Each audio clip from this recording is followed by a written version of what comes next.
সবাইকে স্বাগত জানাচ্ছি আমাদের হাতে থাকা সর্বশেষ আন্তর্জাতিক সংবাদ ও বিশ্লেষণে। আপনাদের সাথে আছি আমি আমির হামজা। আসসালামু আলাইকুম প্রিয় দর্শক। মধ্যপ্রাচ্যের উত্তপ্ত পরিস্থিতি আবারও নতুন মোড় নিয়েছে। ওয়াশিংটনে এখন যেন আতঙ্ক, চাপ আর রাজনৈতিক সংঘাত একসাথে বিস্ফোরিত হচ্ছে। ডোনাল্ড ট্রাম্প এমন এক পরিস্থিতির মুখে দাঁড়িয়ে আছেন যেখানে একদিকে ইরান, অন্যদিকে চীন, রাশিয়া, মার্কিন কংগ্রেস, এমনকি নিজের দেশের ভেতরের রাজনৈতিক চাপও তাকে ঘিরে ধরেছে। সামান্য ব্যবধানে বেঁচে গেলেন ট্রাম্প, কারণ মার্কিন কংগ্রেসে এমন একটি বিল উঠেছিল যেটা পাশ হয়ে গেলে কংগ্রেসের অনুমতি ছাড়া ইরানের বিরুদ্ধে আর যুদ্ধ চালাতে পারতেন না তিনি। রিপাবলিকানরা শেষ মুহূর্তে ভোট ঠেকিয়ে দিয়েছে ঠিকই, কিন্তু সংকট এখনও কাটেনি। অন্যদিকে তাইওয়ানের কাছে $14 বিলিয়ন অস্ত্র বিক্রি হঠাৎ স্থগিত করে দিয়েছে আমেরিকা। প্রশ্ন উঠছে, এটা কি ইরানের যুদ্ধের প্রস্তুতি নাকি চীনের কঠিন চাপের সামনে নতি স্বীকার? এদিকে রাশিয়া সরাসরি ইরানের পক্ষে অবস্থান নিয়েছে, আর ইরানও আমেরিকাকে প্রকাশ্যে চ্যালেঞ্জ ছুড়ে বলছে, শক্তি থাকলে এসে ইউরেনিয়াম নিয়ে যাও। পুরো পরিস্থিতি এখন এমন জায়গায় পৌঁছেছে যেখানে ভুল একটি সিদ্ধান্ত পুরো মধ্যপ্রাচ্যকে আবার আগুনে পরিণত করতে পারে। আজকের আলোচনায় আমরা জানব কেন ট্রাম্প এত চাপে, কেন আমেরিকা যুদ্ধ থেকে পিছিয়ে যেতে চাইছে, কেন ইসরায়েল একা ইরানকে মোকাবেলা করতে পারছে না, আর কেন চীন ও রাশিয়া এখন এই সংকটের সবচেয়ে বড় ফ্যাক্টর হয়ে উঠেছে। ভিডিওটি শেষ পর্যন্ত দেখুন, কারণ আজকের প্রতিটি তথ্য পরিস্থিতির ভেতরের বাস্তবতা বুঝতে সাহায্য করবে। দর্শক, প্রথমেই আসি সেই গুরুত্বপূর্ণ ঘটনায় যেটা এখন আমেরিকার রাজনীতিকে কাঁপিয়ে দিয়েছে।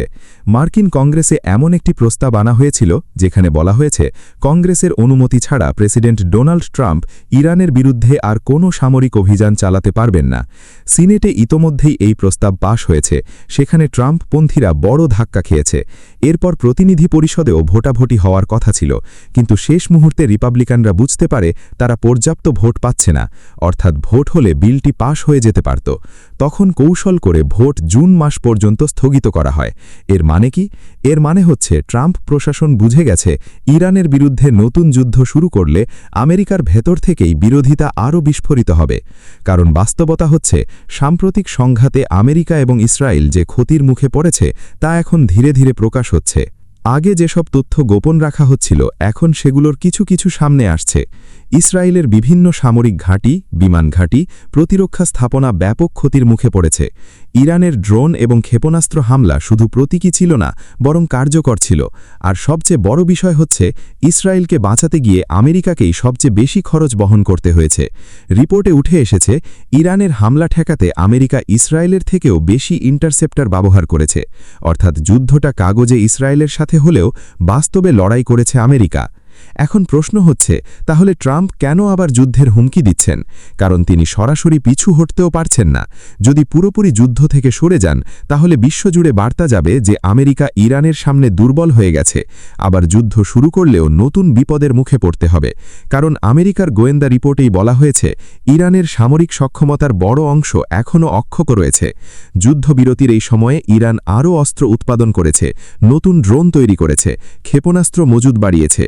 রাশিয়া ও চীন থেকেও বিভিন্ন সামরিক সহায়তা পৌঁছেছে বলে খবর এসেছে, অর্থাৎ আজকের ইরান আগের চেয়েও প্রস্তুত।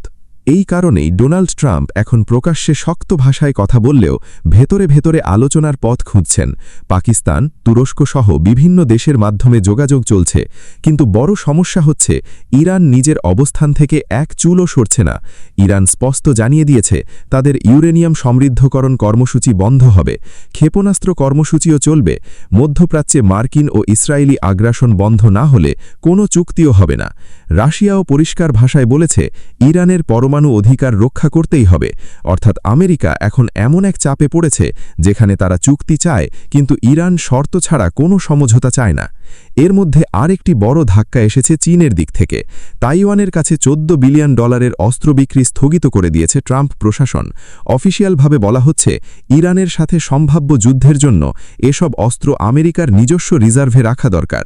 কিন্তু বাস্তবে বিশ্লেষকরা বলছেন চীনের চাপই এখানে মূল কারণ চীন স্পষ্টভাবে জানিয়ে দিয়েছিল তাইওয়ান ইস্যুতে উস্কানি দিলে দুই দেশের অর্থনৈতিক সম্পর্ক ক্ষতিগ্রস্ত হবে। ফলে ট্রাম্প আপাতত পিছিয়ে যেতে বাধ্য হয়েছেন। দর্শক, পুরো পরিস্থিতি এখন এমন জায়গায় দাঁড়িয়েছে যেখানে আমেরিকা একদিকে নিজের শক্তির ভাবমূর্তি ধরে রাখতে চাইছে, অন্যদিকে নতুন যুদ্ধের ভয়ও পাচ্ছে, কারণ ইরানের সাথে পূর্ণাঙ্গ যুদ্ধ শুরু হলে শুধু মধ্যপ্রাচ্য নয়, পুরো বৈশ্বিক অর্থনীতি কেঁপে উঠতে পারে। হরমুজ প্রণালী বন্ধ হয়ে গেলে তেলের বাজার বিস্ফোরণ হবে, মার্কিন ঘাঁটিগুলো হামলার মুখে পড়বে, ইসরায়েল আরও বড় ঝুঁকিতে পড়বে, আর সবচেয়ে বড় কথা, আমেরিকার সেই অজেয় ভাবমূর্তিতে বিশাল ধাক্কা লাগবে। এখন দেখার বিষয় হচ্ছে সামনে কি হয়, আলোচনার মাধ্যমে কোনো সমঝোতা আসে নাকি আবারও যুদ্ধের আগুন জ্বলে ওঠে। তবে একটি বিষয় পরিষ্কার, এবারকার সংকটে ইরানকে আর আগের মতো সহজ প্রতিপক্ষ হিসেবে দেখছে না আমেরিকা, আর সেই কারণেই আজ ওয়াশিংটনে সবচেয়ে বড় আলোচনার বিষয় হয়ে উঠেছে যুদ্ধ করবে নাকি পিছিয়ে যাবে। আপনাদের কি মনে হয়, তাইওয়ানের কাছে অস্ত্র বিক্রি স্থগিত করার আসল কারণ কি? চীনের চাপ নাকি ইরানের সাথে নতুন যুদ্ধের প্রস্তুতি? আপনাদের মতামত কমেন্টে লিখে জানান। ভিডিওটি ভালো লাগলে অবশ্যই লাইক, কমেন্ট ও শেয়ার করবেন, আর আন্তর্জাতিক রাজনীতির এমন গভীর বিশ্লেষণ পেতে চ্যানেলটি সাবস্ক্রাইব করে সাথেই থাকুন।